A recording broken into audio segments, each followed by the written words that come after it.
मी माझ्या स्वार्थासाठी नाही बदलली भूमिका. मला ज्या वेळेला एखादी गोष्ट योग्य वाटते, एखादा माणूस योग्य बोलतोय असं वाटतं, योग्य भूमिका घेतोय असं वाटतं, मी त्यावेळेला त्याची प्रशंसा करतो. मला असं वाटतं की चुकीच्या भूमिका येत आहेत, चुकीच्या भूमिका घेतल्या जात आहेत, त्यावेळेला मी टीकाही करतो.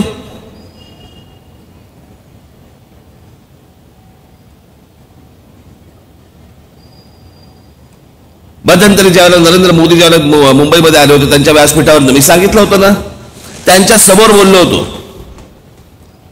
की आपण 3 टप्प्यातली निवडणूक पकडूया, तीन निवडणुका आपण पकडूया.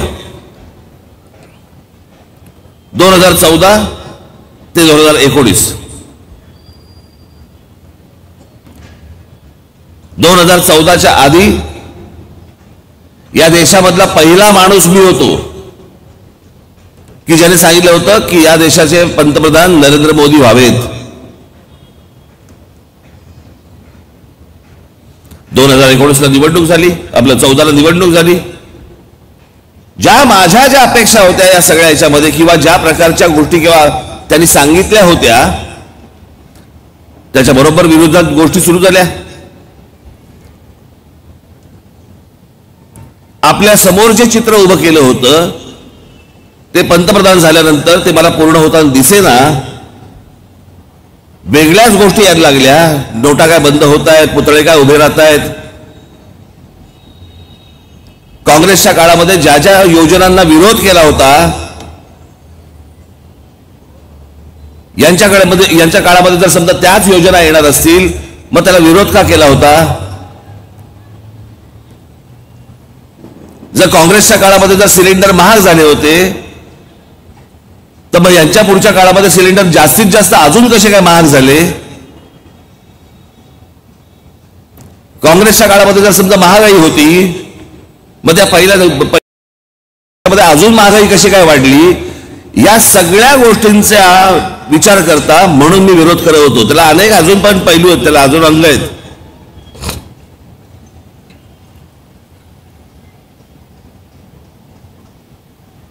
दोन 2019ची निवडणूक संपली आणि 2019च्या निवडणूक संपल्यानंतर अनेक गोष्टी अशा झाल्या की ज्या योग्य झाल्या, चांगल्या झाल्या. जसं काश्मीरमधला 370 कलम हटवलं गेलं, जसं ज्या कारसेवकांनी इतके कष्टाने तिथपर्यंत गेले होते, ते बाबरी मशीद तुटली, फोडली. जे कारसेवक तिकडे गेले असताना ज्या मुलायम सिंग यादवांच्या पोलिसांनी तिकडे उत्तर प्रदेशमध्ये गोळ्या झाडल्या होत्या कारसेवकांवरती,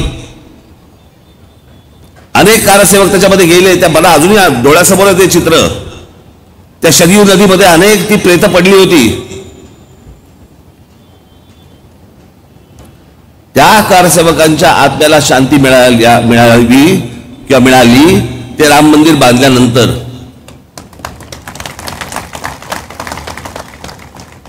याचा अर्थ प्रत्येक ठिकाणी मंदिर बांधत सुटा असा नाही होत, पण इतक्या वर्षांचा पडलेला प्रलंबित प्रश्न होता तो एक वेळ सुटला. अभिनंदन नाही करायचं.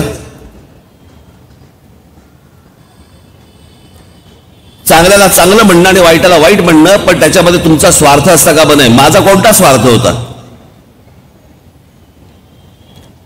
मी कोणती खुर्ची मागत होतो, कोणतं पद मागत होतो.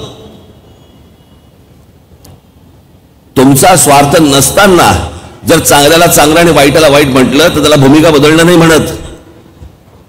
पण स्वतःच्या स्वार्थासाठी म्हणून या पक्षात जाऊन त्या पक्षाबरोबर जाणं याला भूमिका बदलणं म्हणतात. शरद पवारांचं काय भूमिकाच असते. आता शरद पवारांच्या बाबतीत बोलायलाच नको.